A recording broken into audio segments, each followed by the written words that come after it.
Well, a good Saturday morning, everyone. It's now 7:16, and we're continuing to track Ian. Not a threat to the Gulf Coast or really southeast Louisiana, but it is eyeing towards Florida as we go through next week. I'll explain coming up in a bit, but there are several areas we are watching right now. Hermine, Gaston, way off to the east, a little area here that has a low chance of tropical development in the next several days or so. And now Fiona is a post-tropical system as it continues to pull to the north. So Tropical Storm Ian a little bit closer to home, looking healthy on satellite imagery, and it is moving to the west-southwest at 15 miles per hour with winds of 45 miles per hour here and wind gusts of 60 miles per hour.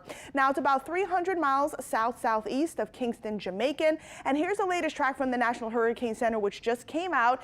It is expected to continue to move to the west-southwest as we go through the next couple of days, or really through the weekend, holding on to its tropical storm characteristics. Now, as early as Monday morning, it potentially will become a Category 1 hurricane, bringing hurricane conditions to the Cayman Islands, and it is going to continue to strengthen and clip Cuba as a Category 2 hurricane Tuesday morning with winds of 110 miles per hour, and further intensification is expected as it closes in on the west coast of Florida as a major Category 3 hurricane. But that curve we are expecting as we go through midweek, not affecting our area here. So if you have plans going to Florida midweek, keep in mind that most likely Tropical Storm Ian will affect that state as we go through next week. Now, as we take a look at the tropical models here, general agreement taking it through the central Caribbean, pretty tight here. And of course, they're closing into Florida by midweek. There is one outlier taking it